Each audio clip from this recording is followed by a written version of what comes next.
Hello. So this morning, an industry colleague forwarded me an SEO proposal that they'd been sent and asked me to review it to see whether it was likely to be any good and whether they should consider progressing to the next steps with the SEO vendor in question. What I saw was fairly common, and I'm sure that a lot of you have seen similar proposals.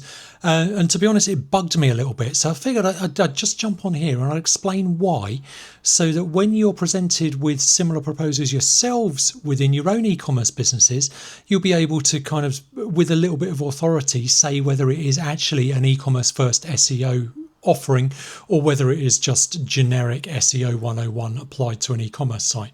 Because what I was sent this morning was very much the latter. And let me explain. So you can spot them a mile off, right?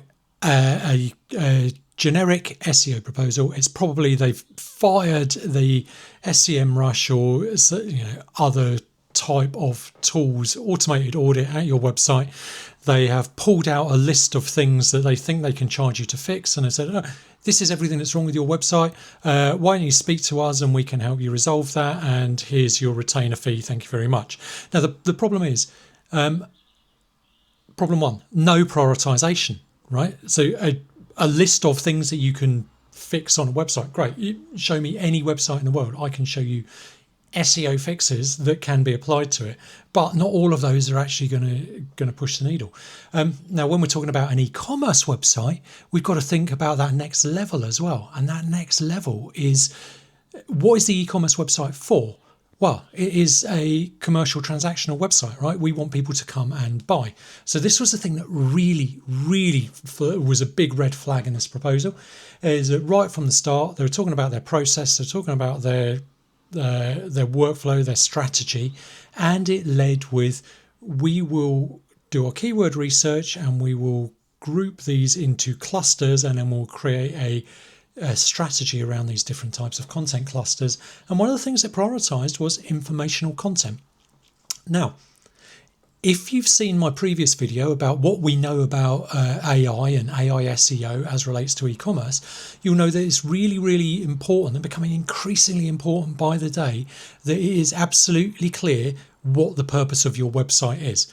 And broadly speaking, within e-commerce and within kind of the product kind of buying journey, you could either be perceived as an informational website, or you could be seen as a transactional website, i.e. where the people go to actually purchase the product. Now, the risk you've got is if you do too much informational content, you just get typecast as an informational website. The search engines and the AI assistants, they might actually use your content in order to ask or answer top of the funnel questions, and you might actually get more traffic than you were getting before, because Google and Bing are sending top of the funnel queries to you.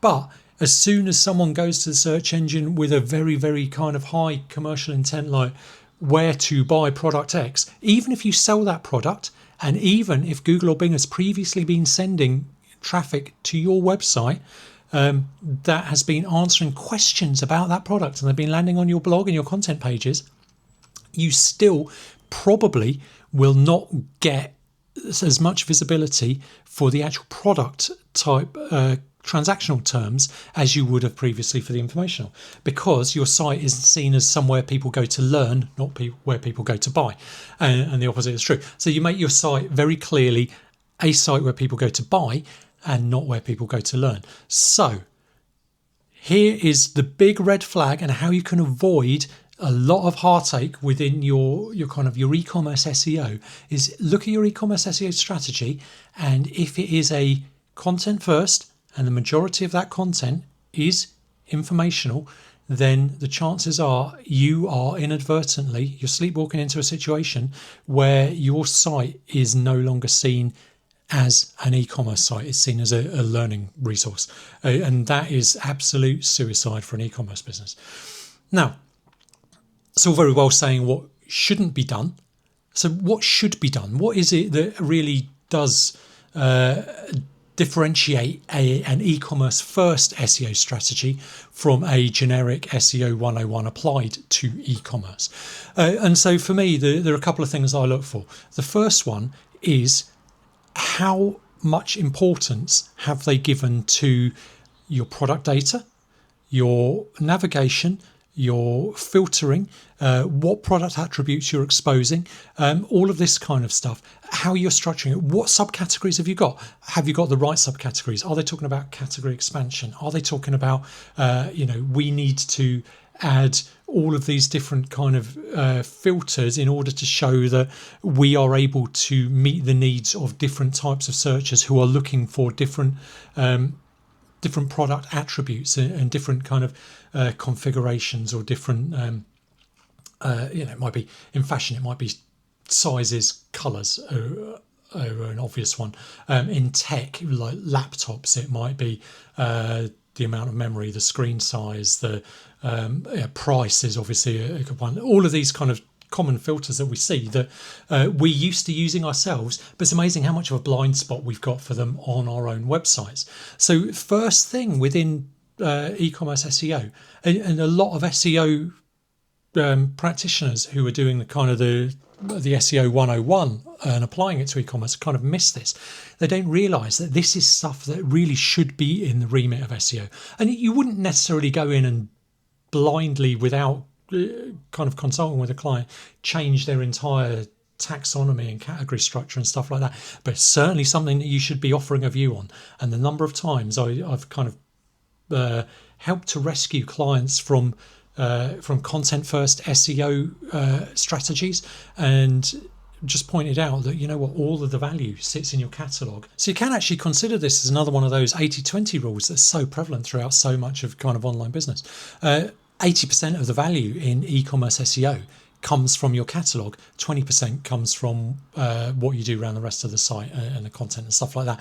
So if you are being sold a content strategy, and it's great from an agency's perspective, it's great to sell you a content strategy because they can get you on a retainer and say, I'm going to write you 5 blog articles a month, and you'll see it and you go, all right, I can relate the fee I'm paying to that piece of work that has been produced, and therefore they can keep kind of taking the fee. But if that's not if that's not driving driving conversions, it's wasted effort, right?